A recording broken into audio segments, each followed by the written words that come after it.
There's no feeling more intense than starting over. If you deleted your homework the day before it was due, as I have, or if you left your wallet at home and you have to go back after spending an hour in the commute. If you won some money at the casino and then put all your winnings on red but it came up black. If you got your best shirt dry cleaned before a wedding and then immediately dropped food on it. If you won an argument with a friend and then later discovered that they just returned to their original view. Starting over is harder than starting up. If you're not ready for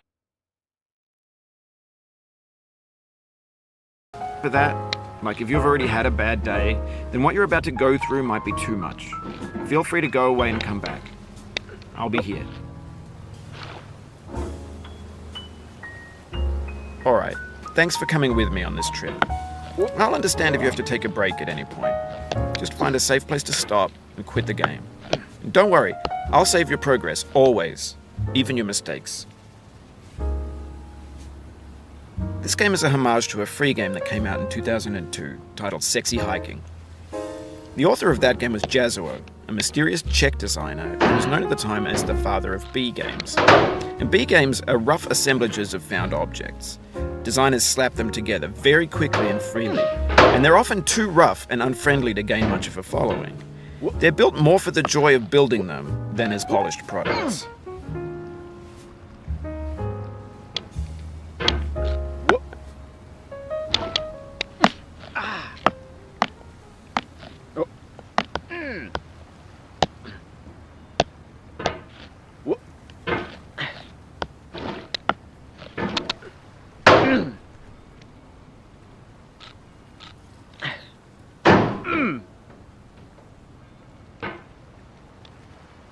In a certain way, Sexy Hiking is the perfect embodiment of a B game. It's built almost entirely out of found and recycled parts, and it's one of the most unusual and unfriendly games of its time. In it, your task is simply to drag yourself up a mountain with a hammer. And that act of climbing, in the digital world or in real life, has certain essential properties that give the game its flavor. No amount of forward progress is guaranteed. Some cliffs are too sheer or too slippery. And the player is constantly, unremittingly in danger of falling and losing everything.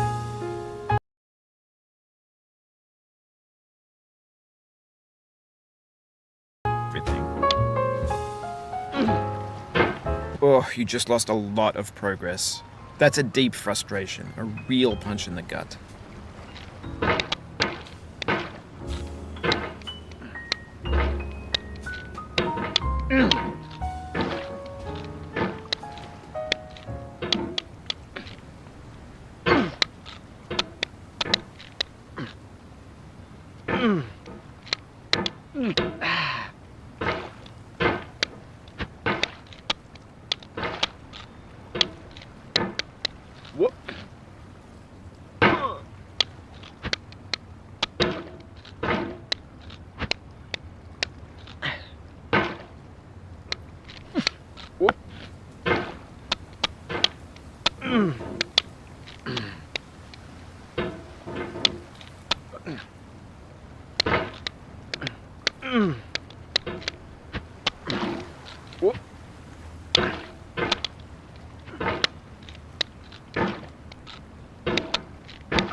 Oof, sorry about that.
Oh, it happened again.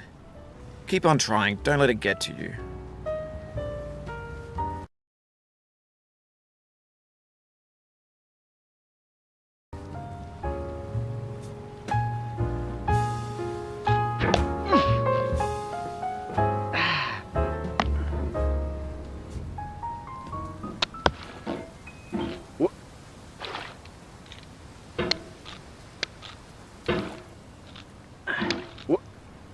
This thing that we call failure is not the falling down, but the staying down. Mary Pickford.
Whoop.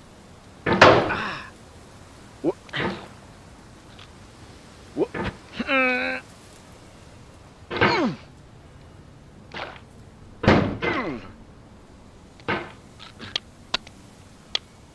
No.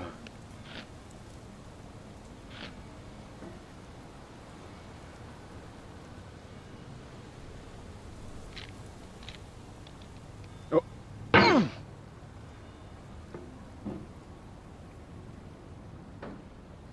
Whoop.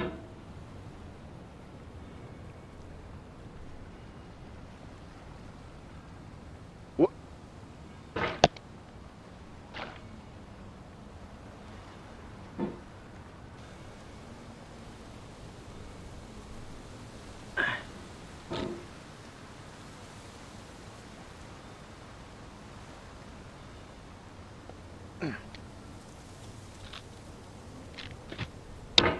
Whoop.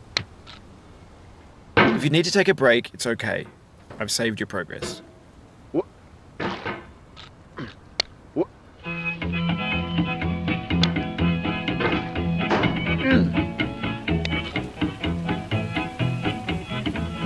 Get nasty over there, boy.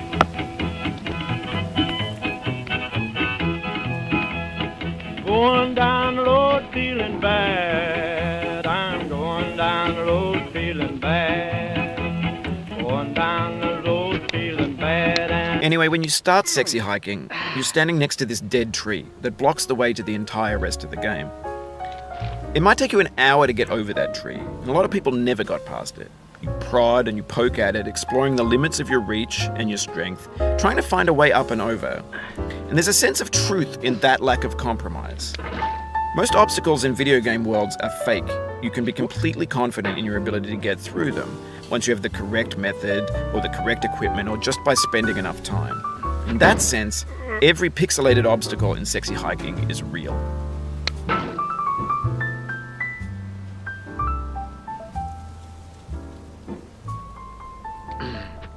The obstacles in sexy hiking are unyielding, and that makes the game uniquely frustrating. But I'm not sure Jazzuo intended to make a frustrating game. The frustration is just essential to the act of climbing, and it's authentic to the process of building a game about climbing. A funny thing happened to me as I was building this mountain.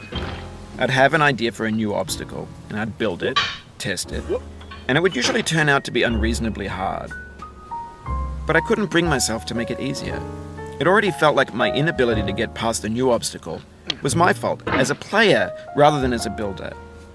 Imaginary mountains build themselves from our efforts to climb them, and it's our repeated attempts to reach the summit that turns those mountains into something real.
When you're building a video game world, you're building with ideas.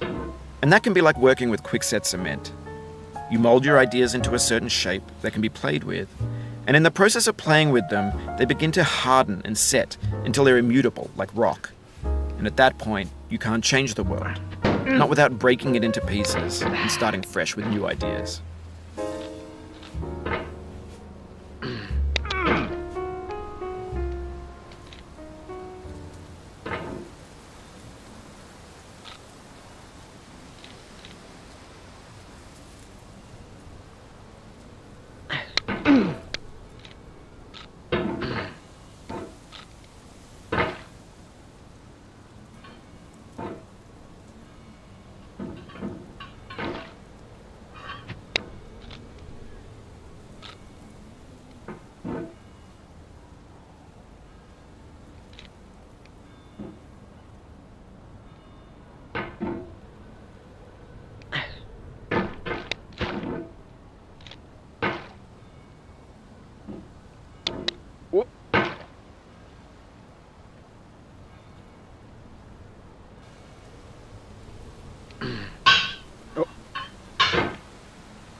The soul would have no rainbow had the eyes no tears.